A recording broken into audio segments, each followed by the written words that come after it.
Dans cette deuxième partie, on va évoquer d'abord la nomination de Richard Ferrand à la présidence du Conseil constitutionnel, puis on parlera de la motion de censure déposée par la gauche contre le gouvernement Bayrou.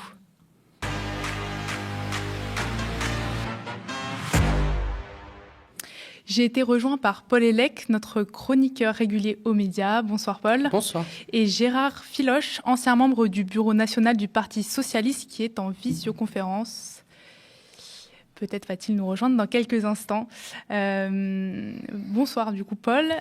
Comme je le disais, on va parler d'abord de la nomination de Richard Ferrand au Conseil constitutionnel qui, lui, du coup, succède à Laurent Fabius. Quelle réaction avez-vous eue à l'annonce de sa nomination ? Peu de surprise, puisque l'enjeu du débat, c'était dans quelle mesure la nomination est un signe que la Macronie, le président de la République, la Macronie dans sa représentation parlementaire, va faire un choix qui collerait avec l'idée que l'État représente l'intérêt général du pays, etc. Et moi, je suis peu surpris parce que je ne crois pas à l'existence d'un État neutre comme ça qui représenterait l'intérêt général et qui agirait différemment en fonction des couleurs politiques. Je pense que ce sont des chimères des libéraux politiques qui croient que l'État, c'est juste un instrument comme ça. Et donc, Emmanuel Macron a fait ce qu'il a fait à chaque fois. Il a essayé de nommer ses proches dans des postes de pouvoir, parce que ce qui l'intéresse, c'est de recaser ses copains, ce qu'il a fait généralement une fois qu'ils ont une piteuse carrière dans un ministère ou ailleurs. Et en l'occurrence, là, la Macronie a choisi quelqu'un pour le remercier de ses services. Enfin, je veux dire, moi, j'avais l'habitude de dire le Conseil constitutionnel, c'est l'EHPAD de la vie politique française. Le problème, c'est que Marine Le Pen a repris cette expression dernièrement, donc je ne le ferai plus. Mais enfin, je crois quand même que c'est quand même ce genre de destin qu'on propose au Conseil constitutionnel. Donc, voilà, sur la réaction, je n'étais pas surpris. Après, on peut parler du fond, de quel son personnage, qu'est-ce que ça pose comme question, etc. Mais je suis pas surpris. C'est un geste assez naturel de la part de la Macronie et assez logique, encore une fois. Je veux dire, je vois pas pourquoi tout d'un coup il aurait nommé quelqu'un d'une autre stature ou pas. Les socialistes ont nommé Laurent Fabius, qui n'était pas non plus quelqu'un qui était éloigné du Parti socialiste. Donc voilà. Merci. On vient d'être rejoint par Gérard Filoche. Bonsoir Gérard. Je suis là, bonsoir. Bonsoir.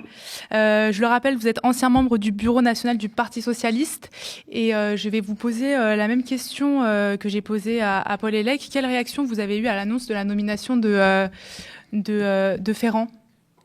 Je suis membre du rassemblement qui s'appelle l'Après. J'étais porte-parole de la gauche démocratique et sociale et nous avons fusionné il y a une quinzaine de jours avec l'Après.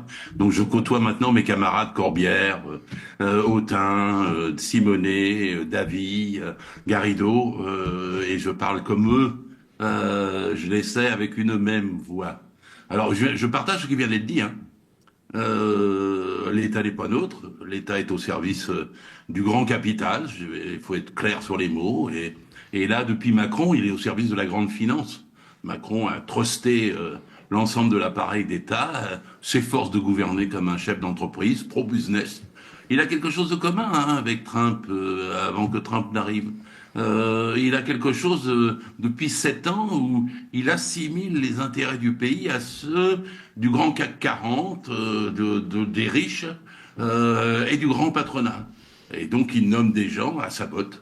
Ferrand est nommé à sa botte. Ça n'a absolument rien de constitutionnellement, juridiquement démocratique. C'est purement une nomination de circonstance à la botte du président. Pourtant, Richard Ferrand nie toute connivence avec le président de la République. Il s'est d'ailleurs défendu en commission des lois tout à l'heure. On l'écoute. Il est fréquent que des autorités de nomination se retrouvent à siéger avec des personnalités qu'elles ont pu nommer. Je songe par exemple au président Giscard d'Estaing, au président Chirac, lorsqu'il siégeait, ou même à Jean-Louis Debré, qui, un lundi, avait nommé un membre et le mardi s'était retrouvé lui-même nommé. C'est ainsi. On ne peut pas amputer une autorité de nomination de son capacité de nomination parce que des circonstances ultérieures font que l'on puisse se retrouver avec des personnes que l'on a soi-même nommées. Mais avoir nommé quelqu'un ne signifie pas installer un lien de dépendance ou de vassalité entre celui qui a été nommé et celui qui a nommé. Vous l'avez entendu donc, il n'y a selon lui pas de dépendance ou de vassalité entre celui qui a été nommé et celui qui a nommé, je le cite. Est-ce qu'on peut le croire ? Non, déjà, est-ce qu'on peut croire un macroniste ? En général, c'est quand même très très compliqué. Mais blague à part, je veux dire, ça a été le président à un moment de l'Assemblée nationale, à un moment où on appelait la majorité macroniste la majorité Playmobil. C'est-à-dire qu'ils votaient tous à main levée, sans discussion. On avait d'ailleurs en plus un personnel politique qui, à l'époque, était tellement des représentants caricaturaux de ce qu'ils ont appelé la société civile, mais qui étaient en fait les représentants des nouveaux porte-parole et des nouveaux intellectuels organiques du capitalisme, le conseil, la finance, etc., qu'ils n'avaient aucune culture parlementaire. Et c'est pour ça qu'ils votaient tous d'un coup comme ça. Et il était, comment dire, à l'Assemblée nationale, un homme pivot pour l'application, comment dire, d'une politique parlementaire qui, encore une fois, était à la faveur de Emmanuel Macron. C'est un proche en tant que tel, donc non, on ne peut pas le croire. Et je pense que, et on y reviendra peut-être après, mais je pense que c'est pas ça le problème sur sa personnalité.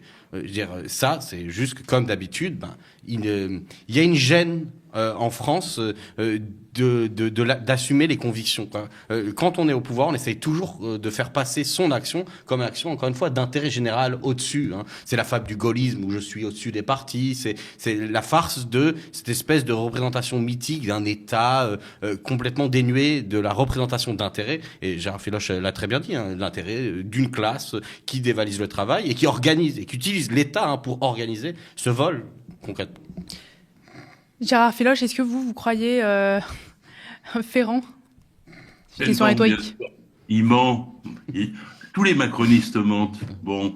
Et là, j'observe que le Rassemblement national, l'extrême droite, c'est absolu. Donc, elle fait un petit signe en direction de Macron. On va en parler. J'observe, et c'est bien, que toute la gauche unie a voté contre lui. Ça, c'est bien.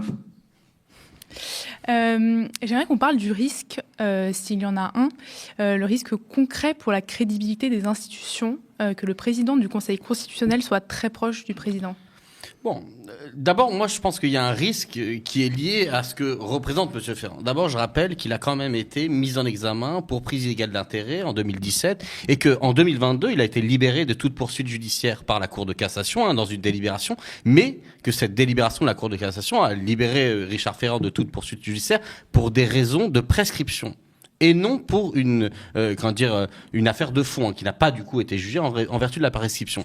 Alors vous me direz, la Macronie, qui dans les ministres ou dans les fortes têtes de la Macronie n'est pas, dans une affaire de prise égale d'intérêt ou en tout cas ce qu'on appelle plus généralement de corruption, c'est-à-dire d'utilisation encore une fois des ressources publiques pour des avantages personnels. Dernièrement, on a eu encore des exemples. Monsieur Dussopt, qui a été ministre du Travail et qui nous a imposé la réforme des retraites, etc., etc. Et on a une multiplication d'affaires, si bien qu'on ne sait pas quels sont les ministres qui n'ont pas véritablement eu une affaire judiciaire. Et ça, en termes d'intégrité, je veux dire, même dans la farce où on croit qu'il faut des personnels politiques dont la probité n'est pas remise en cause et qui peuvent permettre justement d'incarner cet intérêt général, là, ça coche pas les cases.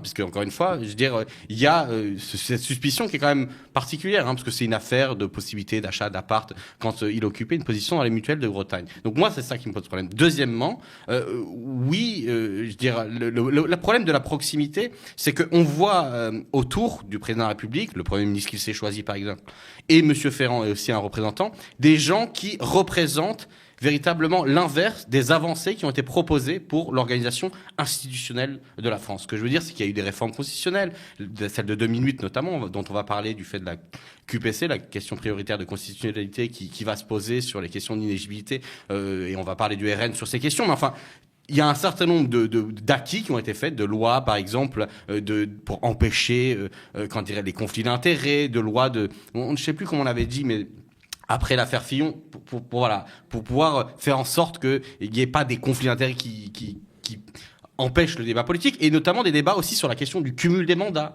et sur la limitation des pouvoirs en fait et l'augmentation des pouvoirs de l'opposition. Or, M. Ferrand, il représente quelqu'un qui est contre, parce que ce qu'on lui reproche en disant vous êtes proche d'Emmanuel Macron, c'était cette citation. Il dit on lui avait demandé est-ce que vous pensez que vous regrettez que Emmanuel Macron ne puisse pas se représenter en 2027, et je cite, il dit notre Constitution en dispose ainsi. Cependant, à titre personnel, je regrette tout ce qui bride la libre expression de la souveraineté populaire, la limitation du mandat présidentiel dans le temps et le non-cumul des mandats. Or, cette question de la limitation du pouvoir présidentiel et des cumuls des mandats, c'est vraiment, je dirais, un retour en arrière d'un débat qu'on a déjà eu extrêmement tardivement. Et c'est pour ça que, pour moi, ça pose un problème. Est-ce que c'est une question de proximité ? Le problème, c'est que c'est une question qui est pensée par des élus qui sont au pouvoir et qui le revendiquent, comme le Premier ministre et comme M. Ferrand, qui sont effectivement au pouvoir. Vous avez peur d'un recul en arrière avec la nomination de Richard Ferrand, vous ? Oui, oui et non. Je n'ai pas examiné les décisions du Conseil constitutionnel précédent comme étant particulièrement juridiquement progressistes, et notamment par exemple sur la question des retraites. Je veux dire que j'étais un peu choqué que le Conseil constitutionnel précédent avalise le système qui avait été mis en place par le gouvernement pour faire un collectif budgétaire correctif sur la loi de financement de la sécurité sociale. Normalement, un Conseil constitutionnel qualifié aurait dû casser ça. Mais bon, ils l'ont pas fait. J'imagine qu'avec Ferrand, ça va encore moins se faire. Certains, du coup, dont vous remettez en cause le système de choix des membres du Conseil constitutionnel, Richard Ferrand a choisi la pirouette pour répondre à ces polémiques. On écoute l'extrait. J'ai envie de dire, comme disait Churchill de la démocratie, que nous avons peut-être le pire des systèmes de nomination, mais je n'en connais pas de meilleur. Mais bien entendu, cela appartient aux constituants et à lui seul d'imaginer un mode de nomination qui serait plus conforme à ce que les uns et les autres vous estimez plus pertinent pour l'avenir. Est-ce que c'est le pire système de nomination, Monsieur Filoche ? Moi, je suis pour une 6e République. Je suis contre un gouvernement des juges. Je suis pour que ce soit les élus du peuple qui décident et non pas quelqu'un nommé par-dessus qui dit « vous avez mal décidé ». C'est infantilisant pour la démocratie. Et je suis donc pour une 6e République où il y ait la fin du système présidentialiste, où le pouvoir soit celui de l'Assemblée populaire et où les commissions de celle-ci travaillent de façon démocratique et collégiale. Je suis pour la proportionnelle. Tout ce système de la Ve République qui en fait vise à concentrer les pouvoirs entre une bande, ça a souvent été dit, de copains et de coquins. Tout ce système-là, je crois qu'il faut le mettre à bas. C'est ça qui rend dans les sondages les gens si hostiles quand on dit qu'ils sont hostiles à la politique. C'est ça que ça veut dire. C'est qu'ils sentent bien que ce système-là est fait pour que les décisions leur échappent. La 6e République exige une assemblée constituante. J'ai vu que moi je défends ça depuis... Je suis vieux, alors depuis 60 ans, j'ai vu que Marine Tondelier appelait récemment à une assemblée constituante, nous appelons à une assemblée constituante, et ce serait en fait la vraie réponse pour sortir de l'instabilité qui a été ouverte depuis le 9 juin dernier, par la décision de dissolution de Macron et toutes ses conséquences en cascade, dont le fait qu'il n'y a pas de majorité, dont le fait qu'on n'arrive pas à avoir un budget correct et démocratiquement décidé, dont le fait que le gouvernement s'impose et s'enlise dans des histoires comme celle dans laquelle Bayrou est actuellement enlisé à Bétaram. Paul Hellec. Oui, non, mais enfin, cet argument-là, churchillien, de dire c'est le pire des systèmes, mais j'en ai pas trouvé de meilleur, etc., c'est aussi un refus de la possibilité d'invention. Et en ce sens, je dirais dans le sens de Gérard Filoche, quand on parle de 6e République, en tout cas, il y a des débats immenses à avoir sur quelle forme de régime parlementaire, quelle chambre, est-ce qu'on garde le Sénat, est-ce qu'on ne garde pas le Sénat, est-ce qu'on fait un bicamérisme. Il y a plein de discussions intéressantes sur l'organisation des pouvoirs et aussi sur l'organisation peut-être d'une réflexion sur comment on fait en sorte qu'il y ait des institutions qui justement s'expriment comme des institutions publiques, mais en dehors de l'État. Je rappelais tout à l'heure quand je disais l'État n'est pas neutre. Je rappelle qu'il y a des institutions qui ont été le fait des luttes des travailleurs et des travailleuses, notamment la sécurité sociale, et que l'État s'en est emparé pour en devenir gestionnaire, justement contre l'intérêt des gens, parce qu'on avait sorti de cet État au service d'une classe, la gestion. Et donc, du coup, les gens qui se défendent par cet argument, c'est des gens qui disent rien ne peut être inventé demain, il faut faire comme on a toujours fait, et on doit faire comme on a toujours fait, parce que, au final, ça nous arrange bien. C'est ça que ça veut dire, cette espèce de citation, je sais même pas si elle est apocryphe ou pas, de Churchill. Enfin, elle a peu d'intérêt et elle est l'expression d'un manque d'imaginaire politique de la part de familles politiques qui sont inscrits dans la réaction et la conservation. Ce sont des conservateurs qui aiment effectivement la Ve République. C'est-à-dire, c'est le fétiche absolu de la droite, la Ve République. Tous, ils se rêvent tous au général de Gaulle. Pas un n'est capable de faire vivre, ne serait-ce qu'une seconde, son héritage autant, qui est plus que, à mon avis, fantasmé aujourd'hui. Peut-être Dominique de Villepin est le dernier représentant, mais même. Et en fait, ce fétiche du régime présidentiel, ça crée des conditions politiques, effectivement, de détestation de la chose publique, la chose politique, auprès de la population. Et donc, oui, non, ça n'est pas un bon système. Encore une fois, juste pour préciser les possibilités de nomination, il y en a un qui est par le fait du président de la République, il y en a un, c'est par la présidente de l'Assemblée, et un par le président du Sénat. C'est ça, mais je veux dire, au nom de quoi? Enfin, il y a peut-être des réflexions à avoir sur qui doivent être nommés ou quel doit être le contrôle démocratique citoyen sur le Conseil constitutionnel. C'est des débats techniques compliqués parce que toujours il y a un problème lorsque compétences et politiques sont collées. La politique ne doit pas avoir, ne doit pas être capturée par la notion de compétence. Sinon, ça veut dire qu'on n'est pas en démocratie. Si on veut le gouvernement des meilleurs, c'est de l'aristocratie, littéralement, étymologiquement, et c'est-à-dire on choisit quoi? Des technocrates, ça, et c'est un problème politique. Donc la question de la compétence, c'est comment on a des structures qui sont saisies de gens qui techniquement peuvent faire advenir des idées. Ça fonctionne par exemple à l'Assemblée nationale. Moi, j'y ai travaillé. Qu'est-ce qui se passe? Vous avez des gens qui sont des spécialistes de la loi et qui, lorsque vous avez une idée, une proposition à mettre en place, ils vous aident à construire. Et donc du coup, la question, c'est comment on gère ce lien entre compétences juridiques, puisque c'est ça dont on parle dans le cadre du Conseil constitutionnel, la capacité à lire les textes, c'est pas facile le droit, et de l'autre côté, un positionnement politique. Et toutes ces décisions sont politiques, comme on l'a rappelé juste avant, les décisions de dire sur les retraites, pas de censure. Je crois qu'à un moment, il y a même une décision, quand la gauche a proposé qu'on tranche par référendum, le Conseil constitutionnel a dit, attendez, dans l'article 11 de la Constitution, il parle de sujet économique, mais la retraite n'est pas un sujet économique. Alors qu'on venait de passer un débat où on nous expliquait que c'était pour des questions d'économie budgétaire. Enfin, c'est hallucinant. Et donc, du coup, oui, ça n'est pas un bon système, on a dit aujourd'hui, parce que ça permet du placement et du recyclage politique, et que la question, c'est d'essayer de poser les conditions dans lesquelles on a ce débat sur quelles sont les meilleures conditions, et que ce débat ne peut être tranché que, encore une fois, par un vrai débat, c'est-à-dire prendre le temps, ouvrir des conditions d'exposition d'arguments, y compris en ayant des commissions qui font parler des juristes, qui font parler des gens qui ont des avis, et ensuite qu'on tranche politiquement, c'est-à-dire avec tout un chacun ayant le même droit, peu importe sa compétence juridique ou non, pour décider ce qui leur semble meilleur pour organiser la structure de l'État. Oui, à écouter Richard Ferrand, on a un peu l'impression que c'est l'immobilisme, quoi, que c'est comme ça et que ce sera pas autrement, et qu'on fera pas autrement. Bien sûr, c'est ce qu'il répète à toutes sortes de propos. Au niveau économique, on ne peut rien faire, c'est le there is no alternative des néolibéraux. Au niveau institutionnel, c'est vous rendez compte, c'est soit nous, soit le chaos. Et puis quand il y a des phénomènes concrets de leur politique, c'est jamais leur faute, c'est la catastrophe naturelle.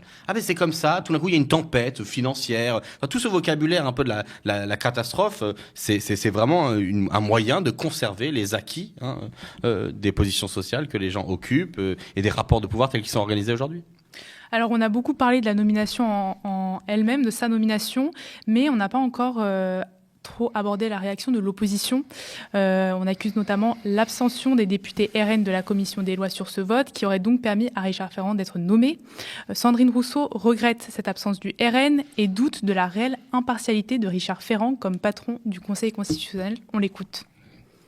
La question, c'est pourquoi à chaque fois qu'il faut sauver Emmanuel Macron, le Rassemblement national répond présent. Nous avons été droits dans nos valeurs, c'est-à-dire que nous ne voulons pas qu'à la tête du Conseil constitutionnel puisse être mis un homme dont le parcours et les différentes fonctions entachent la confiance qu'on peut avoir dans son impartialité. Voilà, le Conseil constitutionnel, c'est presque l'instance la plus importante de notre démocratie, c'est celle qui décide en dernier ressort. Il est très très important qu'il y ait une confiance extrêmement forte en cette institution. Il est aussi extrêmement important qu'on soit sûr de son impartialité. Ferrand, à la tête du Conseil constitutionnel, c'est ne pas être sûr de l'impartialité. Sandrine Rousseau n'est pas la seule à désapprouver la nomination de Richard Ferrand. Le député Les Républicains Olivier Marleix parle de complicité entre Emmanuel Macron et Marine Le Pen. Écoutez ce qu'il disait en début d'après-midi au micro de LCP. Il n'y a pas eu de 3/5 contre lui, donc a priori, c'est validé par l'Assemblée et par le Sénat. À une voix près, et le pire, c'est que c'est grâce à Marine Le Pen qui a donné une consigne d'abstention. Les députés du RN se sont abstenus et ont donc permis d'installer pour 9 ans le meilleur ami de M. Macron à la tête du Conseil constitutionnel. Il faudrait que le Rassemblement national, que Marine Le Pen nous explique son petit jeu. Ça fait des années qu'elle se présente en opposante numéro 1 d'Emmanuel Macron. Et aujourd'hui, l'imposture s'effondre. Elle est la meilleure complice d'Emmanuel Macron en permettant, à une voix près, c'est-à-dire que M. Ferrand est qualifié avec 2/5 seulement. C'est un score extrêmement faible. C'est le membre du Conseil constitutionnel qui sera le moins bien désigné, le moins bien élu, en quelque sorte, mais malgré tout grâce à Marine Le Pen, à un siège près. Il faut que Mme Le Pen nous explique. Et pourquoi elle a fait ça d'après vous ? Écoutez, c'est quand même totalement incompréhensible. Pourquoi est-ce que Mme Le Pen a fait ce choix ? On a évidemment envie de penser aux prochaines décisions que doit prendre le Conseil constitutionnel. Je rappelle qu'il y a une QPC pour savoir si Mme Le Pen sera ou pas inéligible. Donc tout ça sent quand même très fort le deal secret entre M. Macron et Mme Le Pen. Voilà, donc Olivier Marleix qui se demande pourquoi Madame Le Pen n'a pas poussé son camp à voter contre la nomination de Richard Ferrand. Moi, je suis pas à la tête de Marine Le Pen, Dieu m'en garde, mais je veux dire, on peut pas commenter des spéculations, hein, c'est le problème. Ce qui est vrai, ce qui est dit là, c'est qu'il va y avoir une QPC. Alors, pour expliquer de façon un peu plus accessible, une QPC, c'est une question prioritaire de constitutionnalité. Hein, c'est un mécanisme qui a été introduit dans la réforme constitutionnelle de 2008 et qui permet à des personnes qui sont engagées dans des procédures judiciaires de faire remonter une question, de contester le caractère constitutionnel d'une loi qui est appliquée, qui est applicable. Hein, c'est-à-dire qu'en gros, vous contestez une décision en disant « je pense que cette disposition n'est pas constitutionnelle ». Vous devez passer par les différentes juridictions, donc soit jusqu'au Conseil d'État ou à la Cour de cassation, et ensuite, si elle est jugée valable, cette requête, elle va être examinée par le Conseil constitutionnel. Et effectivement, il s'avère que dans l'actualité prochaine, en raison d'une QPC qui a été posée dans le cadre d'une affaire d'inéligibilité d'un élu municipal à Mayotte, on va avoir à se prononcer sur la question de est-ce que la peine d'inéligibilité qui est appliquée pendant pendant le moment où quelqu'un qui serait condamné fait appel, est-ce que c'est constitutionnel ou pas? Et ça, c'est un vrai débat de juristes, mais c'est un vrai débat qui devient très politique aujourd'hui parce que on le sait, le 31 mars, il va y avoir le résultat de l'affaire des procès pour des assistants parlementaires du Parlement européen, dans lequel, pour l'instant, il y a une réquisition, je crois, déjà du parquet et Marine Le Pen risque gros. Je ne sais pas s'il y a eu d'abord encore la réquisition, excusez-moi, mais en tout cas, on sait qu'elle risque non seulement d'être condamnée, mais qu'elle risque une peine qui s'associerait directement à une peine d'inéligibilité en raison d'une modification, encore une fois, des lois qui a été votée, il me semble, en 2017. À la suite de l'affaire Fillon, c'est une loi, encore une fois, je sais pas j'ai plus le terme, mais enfin, pour en gros, embellir la vie politique. Je sais plus comment. Je retrouverai le terme, pardon. Bref, tout ça pour dire que du coup, de fait, il y a des spéculations parce que les gens se demandent, mais alors, vu que Marine Le Pen joue gros sur cette question, pourquoi elle s'est abstenue? Est-ce qu'il y a un deal avec Richard Ferrand ou pas? Je pense en tout cas que de fait, ça coûte rien à Marine Le Pen de pas s'opposer à ce coup-là. D'abord parce que c'est pas le message sur lequel elle capte l'attention de son électorat, les questions d'un vote sur des questions très juridiques, etc. Mais elle a son assise au sein de classes populaires sur d'autres questions. C'est la mobilisation xénophobe et antisociale. Et elle a aussi toujours joué un rôle de partie de l'ordre. C'est-à-dire de dire, quand l'État est faible, etc., on va quand même pas participer à l'instabilité. C'était leur justification pour pas voter les motions de censure. Ouais. Et donc, en fait, ce rôle de je suis sage, je m'abstiens, ça me coûte rien, est en fait une position facile pour elle et pour le Rassemblement national. Et elle se place quelque part en garant un peu de la stabilité de l'État, peut-être avec ce coup-là. En tout cas, Gérard Filoche, vous, est-ce que vous pensez qu'il y a un deal caché entre le RN et Emmanuel Macron, comme le pense Olivier Marleix ? Personnellement, j'en suis certain. Je veux dire que Bon, c'est la clair. réquisition, elle a eu lieu, c'était une réquisition. On attend le jugement pour Le Pen le 31 mars. Elle se situe et elle résonne sur tous les aspects secondaires, sur comment elle peut s'entendre avec le pouvoir en place pour éviter le pire pour elle. Il y a pas de, c'est pas un mystère, c'est Le pire, limpide de nos proches. Le pire pour elle, ce serait donc l'inéligibilité en 2000, Bien 2027. sûr, bien sûr. Elle veut éviter ça et elle fait des manœuvres pour l'éviter. Elle n'a pas censuré Bayrou. Bayrou lui tend un petit peu avec la subversion migratoire des perches et elle-même, elle laisse passer Ferrand. C'est limpide. Ok. Non, mais en tout cas, sur l'alignement de leurs intérêts politiques, ça me semble évident. Hein. Je veux dire que le Rassemblement national n'est pas un parti d'opposition, puisque il, comment dire, est plutôt un parti qui monte les enchères quant à sa participation ou non à passer des textes. Hein, c'est ce qui s'était passé sur la loi immigration qui va se passer sur le reste. À chaque fois, ils disent bon ben ce budget on ne veut pas parce que vous n'avez pas accepté telle et telle comment dire proposition qu'on soutient. Mais enfin ils sont dans un jeu où ils incarnent tour à tour une fausse opposition quand ils en ont besoin et un soutien réel à la politique qui est menée. Parce qu'encore une fois, ce qu'il faut comprendre, c'est qu'il n'y a pas de désaccord fondamental, en tout cas sur la vision, sur l'instrumentalisation néolibérale de l'État. Ça, il n'y a jamais de remise en cause du pactole qu'on donne aux milliardaires dans ce pays. Pour preuve juste, et j'arrêterai là-dessus, Jordan Bardella qui a fait des déclarations cette semaine pour expliquer qu'il pleurait la condition de Bernard Arnault et de toutes ces grandes fortunes qui menaceraient de quitter le pays si on les imposait trop. Vraiment, il y a une adoration à l'électorat d'extrême droite de ces figures qui, pour eux, représentent une forme de réussite, un rêve qu'ils vendent, encore une fois, aux classes populaires et qui est un rêve inaccessible. Mais voilà, c'est toute la duperie sociale que représente le Rassemblement national. Et sur ça, ils sont d'accord avec la Macronie. J'ai une dernière question pour vous. Comment interpréter le vote contre des Républicains à l'Assemblée et le vote pour la nomination de Richard Ferrand au Sénat ? Ce sont des querelles d'appareil au sein de la droite. Ils se font des croche-pieds à peu près sur tous les cas. J'ai une petite nuance avec sur est-ce que le RN est un parti d'opposition? Oui, quand même. Il est par malheur pour nous tous, il arrivait au pouvoir, on le sentirait passer. Ah oui, oui. C'est un parti raciste et fasciste, et ce serait qualitativement différent par toutes les conséquences antisociales qui en découleraient pour nous tous, pour tout le salariat, pour tous les syndicats, pour toute la gauche. Et donc, de ce point de vue. Par contre, c'est vrai qu'ils ne s'opposent pas au capitalisme. C'est même le dernier recours du capitalisme. Ils sont là pour servir encore mieux. Si Macron s'effondre, comme nous l'espérons tous, eh bien, le RN dit je sauverai les riches, je sauverai le grand capital, je sauverai le CAC 40 et je battrai les mouvements sociaux qui se manifesteraient à ce moment-là. Dans ce sens, c'est un parti d'opposition et dangereux.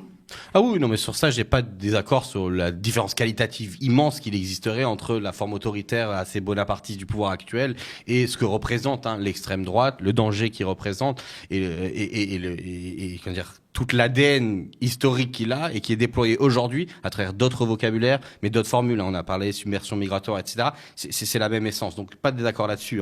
Je disais d'un point de vue purement là de politique parlementaire. Et effectivement, c'est une bataille d'appareil. La meilleure preuve, c'est quoi? C'est qu'en fait, Laurent Wauquiez titille Bruno Retailleau, qui est au gouvernement et qui essaye d'être au gouvernement dans le but de refaire carrière à droite, c'est-à-dire de s'emparer de l'appareil. Ils sont tous les deux candidats à la présidence de leur parti. Et au Sénat. On se rappelle que l'ancien président du groupe du Sénat LR, c'était Bruno Retailleau. Donc je suppose qu'il a encore du poids politique pour pouvoir exprimer au contraire qu'il est au service de la Macronie, le temps qui ça lui sert pour pouvoir lui miser sur la récupération du pactole électoral post-Macronie de la droite, quoi. Quelle va être la recomposition de la droite? Ça, c'est un sujet qui va aussi faire l'enjeu politique des prochaines élections. Est-ce que le bloc macroniste persiste? Est-ce que la droite refait l'OPA dans le sens inverse ou pas? Et comment ils vont se disputer l'espace électoral? Merci du coup pour ces réponses et ces éclairages. On va pouvoir désormais passer à un deuxième sujet d'actualité brûlant, la motion de censure déposée par le PS. Après avoir refusé de voter les motions de censure déposées par le reste de la gauche lors de l'examen des textes budgétaires, les socialistes franchissent donc le pas cette fois-ci pour protester contre les victoires culturelles offertes selon eux à l'extrême droite par le gouvernement Bayrou. Le texte est présenté comme une réponse à la trumpisation du débat public et à l'expression de sentiments de submersion migratoire employés par le chef du gouvernement. Le Premier ministre a repris les mots funestes de Jean-Marie Le Pen, critique les socialistes dans cette motion de censure. Elle est à l'examen depuis 17h30, mais a évidemment peu de chances d'aboutir. Le RN et ses alliés ciotistes ont en effet décidé de ne pas joindre leur voix à celle de la gauche. Vous, qu'est-ce que vous pensez de cette nouvelle motion de censure déposée par le PS ? Si je peux me permettre, le PS a eu grandement tort de ne pas voter les premières motions de censure. Et celle-ci apparaît un peu comme un placebo à la place de ce qu'il n'a pas voté. Tout devait être fait pour bloquer le budget Bayrou, qui est un budget réactionnaire, pire que Barnier, et toute la gauche aurait dû, parce que voter les précédentes censures. Il faut quand même savoir qu'il y a 20 partis dans le NFP, 20, des gros et des petits moins connus. Et il y a 6 partis dans le NFP, dans le Nouveau Front Populaire, qui ont des députés, 6. Et ben il y en a 5 qui ont voté les premières censures. Le Parti Socialiste aurait dû, serait-ce que par solidarité, par inclusivité à l'intérieur du NFP, voter. Le problème, c'est que dans le Parti Socialiste, il y a eu une crise. Dans son groupe parlementaire, il y avait 36 qui ont refusé de voter la censure, les censures précédentes, et 30 qui étaient pour voter les censures précédentes. Sur les 30, il y en a 8 qui ont voté la première censure, 6 qui ont voté la deuxième censure, et à la fin, il n'en restait plus qu'un seul qui a voté l'autre censure. C'est-à-dire qu'en fait, ceux qui ont bravé le vote et étaient indisciplinés ont petit à petit reculé parce que le climat s'est envenimé, qu'ils ont été traités de traîtres, de vendus, de pourris, de machins, de tout ça. Et évidemment, ça renforçait les 36 qui voulaient pas voter la censure, puisque ces 36 disaient on va pas se plier aux ordres de LFI, c'est pas comme ça qu'il faut fonctionner, tandis que les 30 disaient faut participer avec le nouveau Front Populaire. Ça s'est retrouvé en vote dans le Bureau national, plus dans le groupe parlementaire. Et dans le Bureau national, Olivier Faure, qui est le dirigeant, qui dirige avec une relative majorité, puisqu'il a 51% des voix contre 49. Il a dit, dans ce cas-là, je vais faire une autre censure. Vous n'avez pas voulu voter, a-t-il dit à Hollande, en le traitant de dinosaure. Vous n'avez pas voulu voter les motions précédentes, alors je vais vous déposer une autre censure, et on va prendre le thème de la subversion migratoire, de la politique générale de Bayrou. Et il a gagné par 59 voix contre 4 au sein du Bureau national. Il faut expliquer ça aux gens, parce que sinon ils comprennent pas, ils mélangent tout à propos du Parti socialiste qui va tenir son congrès le 7 juin prochain. Et ce qui est en jeu dans le 7 juin prochain, et un peu dans ce débat avec cet aller-retour au sein du Parti socialiste, c'est un débat démocratique. Hein. Au moins, eux, ils tiennent des congrès, comme dit l'autre. Et donc, dans leur congrès, ils vont avoir à trancher entre l'aile droitière et puis l'aile fort. C'est le moment où il faut réfléchir, parce que nous, on est pour le FP. 7 millions d'électeurs ont voté à NFP. Ça n'a pas été une grosse erreur, ça a été une chance. C'est ça qui nous a permis un sursaut.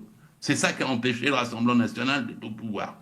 Et donc, parce que sinon, Macron ne met Bardella, hein, c'était sûr. Et donc là, on est arrivé à se poser la question. Qu'est-ce qui arrive? Alors, c'est un désaccord, déplorable, mais il faut surmonter ce désaccord. C'est pas le moment du tout de dire, je sais pas moi, c'est tellement dévendu que le PS est égal, c'est des traites, ils sont égaux au Rassemblement national. Surtout pas le moment de dire ça. Il faut garder la tête froide, regarder quelles sont les forces qui composent le NFP, et il faut essayer de revenir à la crise. D'ailleurs, en fait, tous les partis de gauche le font, puisqu'ils vont tous voter la motion de censure du PS, même si, après ce que j'en ai dit. Et donc, c'est mieux, ça. Et puis après, il faudrait qu'il y ait des réunions au sommet du nouveau Front Populaire, entre les partis, pour, excusez-moi l'expression, mais reconstruire, rebâtir, redonner de la confiance, arriver à ce que ça fonctionne plus comme ça, et qu'à ce tour de rôle, il n'y en ait pas un parti qui tire dans un sens ou dans un autre. Vous savez, je conclue là-dessus, mais Qu'est-ce que c'était Hollande? Une trahison pratiquement sans précédent de la gauche et du Parti socialiste. Il a liquidé le Parti socialiste quasiment. Il l'a ramené de 180 000 membres en 2012 à 18 000 membres en 2018. Vous vous rendez compte la politique de Hollande? Qui c'est Hollande? Hollande, c'est Blair, c'est Schröder, c'est Sturmer, c'est Scholz. Il est minoritaire. On a intérêt, nous, la gauche, à ce qu'il reste minoritaire. On a une chance d'avoir, pour l'instant, une direction du PS qui veut rester en l'ONFP. C'est une chance, l'union de la gauche. Sans union de la gauche, nul ne peut gagner. Bon, moi, ma réaction, c'est que cette motion de censure, c'est effectivement une gesticulation parlementaire un peu ridicule de la part du Parti socialiste qui, en fait, veut se dédouaner du geste fondamental qu'il a posé en ne votant pas la motion de censure sur le budget. C'est-à-dire qu'il a dit concrètement, je ne veux pas bloquer le budget, en validant le récit de la Macronie qui était, il n'y a pas de budget, il n'y aura pas de problème, il y aura un problème, ça va être l'enfer, ce qui était faux, puisqu'il y avait une loi spéciale de rectification budgétaire qui permettait de repartir des crédits votés, c'est-à-dire du budget précédent qui était déjà un mauvais budget, mais qui était beaucoup moins que celui qui était proposé. Et ils se sont bien rendus compte qu'à gauche, ça faisait tâche, parce qu'effectivement, ils étaient seuls.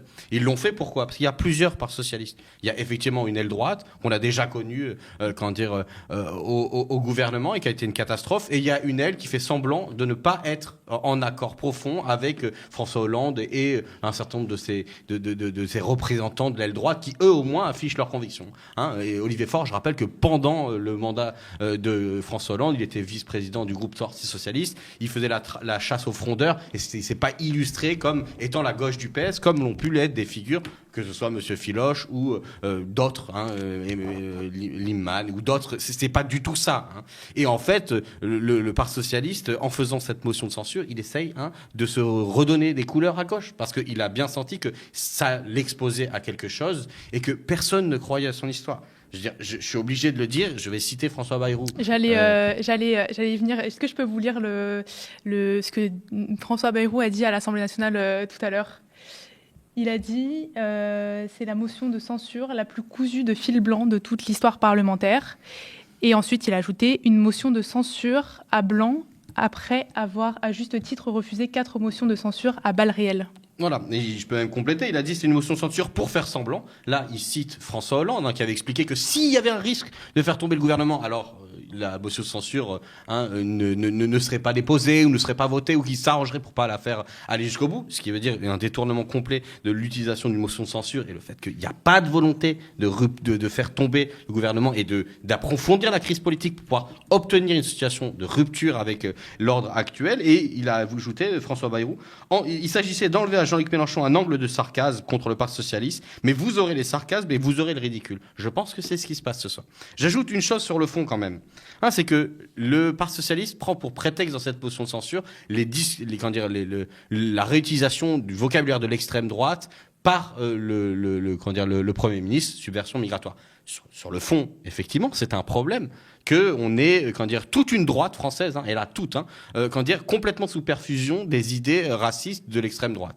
Mais ce que je veux dire, c'est que le Parti socialiste, là, il l'utilise comme un prétexte, encore une fois, pour se donner des couleurs à gauche. Pourquoi? Parce que quand il a été au pouvoir, le Parti socialiste, il y avait un certain Manuel Valls. Regardez les discours de Manuel Valls. Regardez ce qu'il dit sur l'immigration illégale, sur le fait qu'il s'est vanté d'avoir fait plus d'expulsions que sous Nicolas Sarkozy.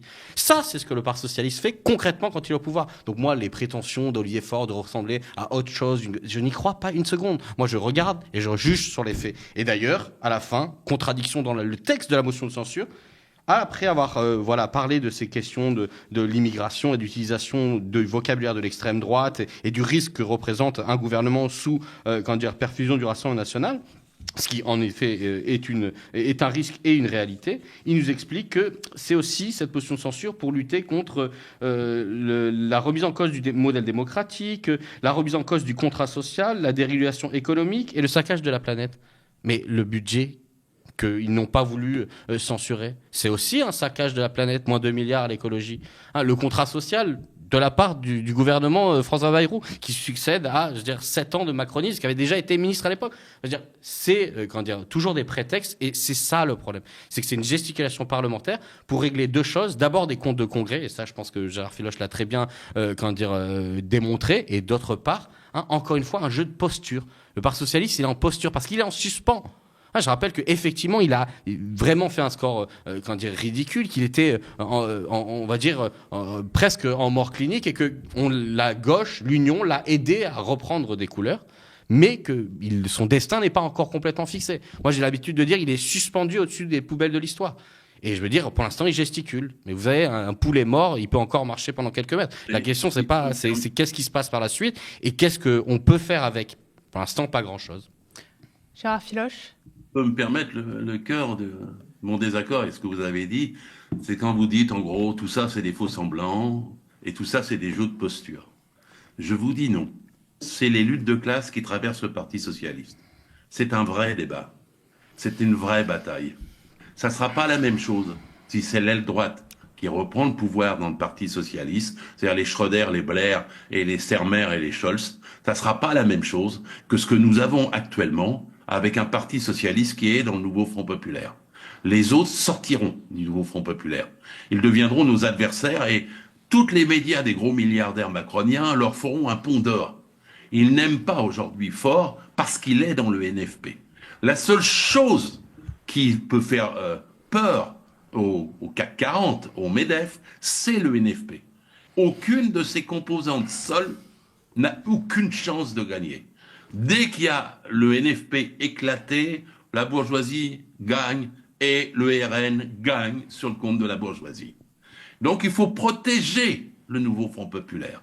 Il faut discuter avec le Parti socialiste, malgré la divergence qui est survenue sur le budget. C'est un vrai débat et pas une question de posture, pas une question de poubelle de l'histoire. C'est une question de vie et de mort pour la gauche tout entière. Et il faut, chaque fois qu'il y a des insultes, on dit le PS, c'est ceci, c'est cela, contre lui, ça nourrit Hollande. Chaque fois qu'on tend la main, ça nourrit Faure. Et cette bataille politique à l'intérieur, si tu y participais, et moi j'y ai participé pendant un certain nombre de décennies, donc je sais bien, elle a de l'importance. Le jour où, par exemple en 2005, Mélenchon avait passé une synthèse avec Hollande et fait avec les oui contre nous qui avions défendu le non, je peux te dire que ça avait une importance. C'est-à-dire qu'on est passé à peu près de 52% des voix dans le PS et d'un vote majoritaire le 29 mai 2005 en faveur du non, à une majorité qui, dans le PS, a ratiboisé la minorité que nous étions, gauche socialiste, et avec Mélenchon a préparé le vote du traité de Lisbonne. C'était pas une question de posture. C'était pas une question de faux semblants. C'était une question politique qui mettait en jeu les forces sociales de tout notre pays. Et ce que je n'apprécie pas, c'est qu'on prenne un parti puis qu'on dise voilà, c'est quoi bien poubelle, Faut jamais parler comme ça, faut respecter les gens. Mais vous l'avez dit vous-même, le Parti socialiste dont vous parlez. J'ai écouté les filles, je suis en colère de temps en temps, parce que là, Jean-Luc Mélenchon dimanche dernier a dit j'ai fait une grosse bêtise en faisant le NFP. Je me suis dit il y a 7 millions d'électeurs qui vont mal le prendre, c'est pas bon. Et donc je passe mon temps à essayer, quand je peux m'exprimer, de rabibocher, si vous me passez l'expression, et de dire faut se mettre autour de la table, faut qu'il y ait des comités de base du Front populaire, pour que tous les militants puissent arbitrer, faut qu'il y ait une discussion unitaire. Mais si quelqu'un croit que c'est en se séparant ou en traitant le PS de poubelle, ou en faisant des affiches, parce qu'il y en a une quand même, où il y a une affiche où il y a le côté de Faure et le côté de Le Pen, avec les nouvelles alliances, signées les filles, il n'y en a pas une, il y en a 6. Je les ai recensées toutes. Je me suis dit, mais quels sont les esprits qui sortent ça? C'est pas seulement un scandale, c'est mortifère. Ça ressemble aux affiches du SPD allemand et du KPD allemand quand ils se battaient l'un contre l'autre. Gérard Filoche, on va donner la parole à... Ils ont laissé passer les... J'arrête. On va donner la parole à Paul Hellec. Et donc, faut arrêter faut respecter les militants, les électeurs socialistes. Ils sont plusieurs millions On a besoin d'eux pour gagner. Alors déjà, Ouais, on respecte les gens qui sont et qui font preuve d'action respectable. En l'occurrence, c'est pas ce qu'a fait le Parti socialiste récemment, ni dans sa courte histoire là parlementaire dans le cadre du NFP, ni bien avant, encore une fois, au pouvoir, hein, qui a effectivement ruiné énormément d'espoir à gauche. Quand vous dites le Parti socialiste est un parti qui est traversé par les enjeux des classes, quand vous l'avez connu, quand vous étiez au PS avec 180 000 adhérents, J'entends qu'on peut dire qu'il y avait des syndicalistes, qu'il y avait des représentants, des parents, des familles. Enfin, on sait qu'il y avait une galaxie autour. Aujourd'hui, vous le dites vous-même, il a ramené le Parti socialiste, à peau de chagrin, et je ne crois pas que ce Parti socialiste, effectivement, est traversé d'une le classe. Je pense qu'il est traversé par des intérêts entre, deux gauches qui ne voient dans le NFP, pour l'un, un adversaire. C'est clairement le cas de la France, du Parti socialiste de François Hollande. Je rappelle d'ailleurs que la stratégie de repli, des hollandistes dans le Parti socialiste est liée au fait que les initiatives portées à côté, celle de Monsieur Cazeneuve, par exemple, et de son parti, je sais même plus comment elle s'appelle, ont complètement échoué, et que du coup ce repli à l'intérieur du Parti socialiste était un repli tactique, mais qu'ils étaient déjà les adversaires. Ils se sont déclarés adversaires. Ils ont eu des déclarations d'adversaires en disant contre le NFP ou expliquant que ce n'était pas la bonne façon de faire, jusqu'au moment où ils ont pu avoir des opportunités pour trouver un strapontin politique face à une gauche qui a utilisé le NFP pour essayer de reconstruire la boutique socialiste. Et j'ai pas dit que c'était une poubelle. Non, j'ai dit qu'ils étaient suspendus au-dessus des poubelles de l'histoire. C'est-à-dire que leur sort était incertain et que pareil, il était incertain et que peut-être que leur place est dedans. Ça, c'est les convictions que les gens ont.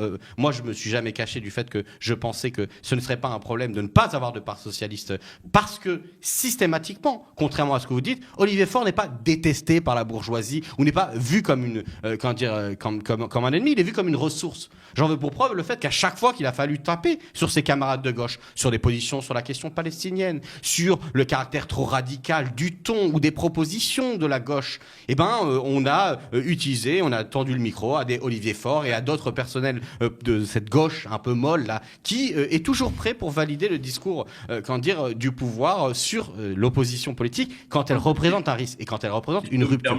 Et juste, non mais je veux dire, vous avez parlé longtemps, juste vous avez eu raison sur une phrase. Vous avez dit il faut protéger le NFP. Et protéger le NFP, c'est protéger son programme de rupture, c'est protéger le contenu programmatique sur lequel il s'est bâti. Et c'est pour ça que c'est le protéger du Parti socialiste qui, à chaque fois qu'il vient, demande à diluer le contenu programmatique en reculant celui de la NUPES vers celui du NFP, et à chaque fois en remettant en cause. On l'a bien vu dans ces négociations. On est contre la retraite et la proposition d'Emmanuel Macron, et puis après on demande une suspension temporaire, et puis après une suspension pour 6 mois, et puis ensuite plus rien. C'est ça le Parti socialiste en action, et c'est ça le problème pour la gauche de demain. Gérard Philol, je vous laisse répondre rapidement à Paul Hellec. Et après on passe à la question d'après. Je dirais que le Parti socialiste dirige une ville sur 3, environ 10 000. Il dirige 31 départements sur 101, un tiers. Il dirige 7 régions sur le nombre de régions actuelles. Il a 66 députés et 58 sénateurs et 14 députés européens. Et plus de 100 ans d'histoire. Oui, c'est un héritage politique. Il est le même depuis 1905. C'est un parti ouvrier bourgeois, c'est-à-dire que la tête est dans les ordres de la République et le corps est dans le salariat. Il dépend des rapports de force entre les classes, et les hauts et les bas de ce parti en dépendent. C'est des gens qui me disent « Ouais, il a travaillé sous Hollande, mais c'était pire sous Guy Mollet. » Ouais, bien mais c'est depuis 83, mais c'était pire sous Guy Mollet. Et quand on veut analyser, on voit chaque fois qu'il y a des critères. Beaucoup, je reproche à beaucoup de commentateurs de prendre, je sais pas quoi, le dernier propos de Gage, ou le dernier de Cazeneuve, ou de Valls. Bon, Valls et Cazeneuve ne sont plus au PS. Gage y est encore, mais il n'a pas voulu du NFP. C'est pas comme ça qu'il faut raisonner pour aborder un parti. Un parti se définit parce qu'il a une nature de classe. Oui, mais je conteste la nature de classe du Parti socialiste. Alors, regardez les travaux de la meilleure. Alors, si ce parti, la nature de classe du Parti socialiste, qui se définit avec 5 critères: la genèse, la référence programmatique générale, la continuité organisationnelle, les liens sociaux, électoraux et les liens avec les organisations syndicales. Vous savez que dans ce pays, il n'y a rien. La CFDT, c'est un syndicat de 600 000 membres. Parfois, il s'attribue d'être devant la CGT. Je conteste un autre jour. Mais on ne peut pas dire que le PS est rabougri puis qu'il n'est rien. Il n'a que 18 000 membres. Mais il y a beaucoup dans notre classe sociale, le salariat étant pluraliste, qui se reconnaissent en lui. Des millions. Et donc, on ne peut pas se passer. Et quand tu dis je conteste la nature de classe, eh ben c'est simple, hein, à ce moment-là, il est de droite. Mais s'il est de droite, il faut arrêter. Ah ouais, non. Il n'y a pas de milieu, hein.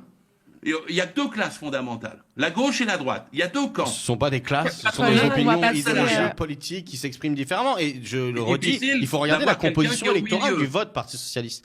Ça n'est pas le salariat, dans toutes ses dimensions. C'est un salariat particulier, très diplômé, qualifié, etc. 90% des actifs.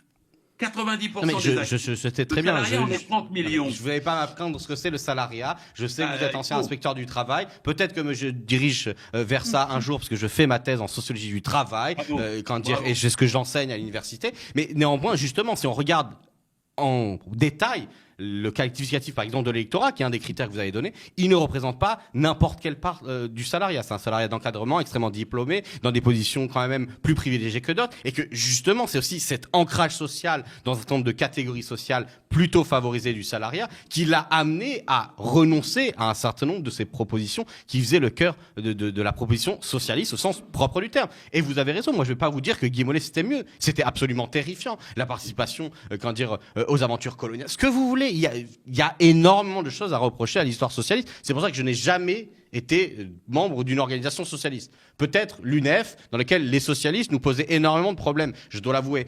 Mais la question, c'est donc quel rôle ils jouent. Et pour l'instant, ce que je vois, c'est qu'ils sabotent généralement les possibilités d'unité par leur capacité à retirer du contenu problématique au moment où justement la crise politique, la crise sociale nous amène à réfléchir à comment, sans une option de rupture, c'est-à-dire une opposition au patronat que vous appelez une opposition réelle, on n'a pas de solution. On a une solution, c'est d'être de nouveau associé à l'usage que fait actuellement le gouvernement du pouvoir et qui est un usage antisocial, extrêmement raciste et dangereux pour la population. Et il faut qu'on sorte de ça. Et on était sorti de ça en partie grâce à l'alliance NFP, mais ils l'ont rompu. Gérard Filoche, Paul Hellec, on va passer à la question suivante et à la dernière question. Si on se recentre un peu sur la motion de censure et sur le PS, j'aimerais bien qu'on puisse se projeter dans les prochains mois. Et est-ce que vous pensez que le NFP pourra se restructurer et faire bloc à l'avenir? Est-ce qu'il y a des batailles symboliques qui pourraient rassembler tout le monde et à quelle occasion? Bon, effectivement, moi je suis pas partisan de l'idée que les organisations politiques toutes seules décident de comment les choses vont se passer et que souvent, il faut qu'elles soient poussées de l'extérieur par des mouvements réels, des gens qui s'organisent et qui demandent des choses. On l'a vu sur les questions antiracistes et l'aggiornamento de certains partis, y compris la France Insoumise, par rapport aux mobilisations qu'il y a eu dans les quartiers populaires. Et sur tous les sujets, on pourrait dire la même chose. Le mouvement écologiste qui a permis de dire on sort on va dire le logiciel marxiste du productivisme, etc., etc. Et donc la question, c'est qu'est-ce qui est concrètement organisé et qui permet de rassembler. Sur la question de la 6ème République qu'on évoquait tous les deux au début, je pense que ça, c'est un des enjeux. Effectivement, Marine Tondelier en a parlé. Et en fait, c'est quelque chose qui correspond aussi à la période.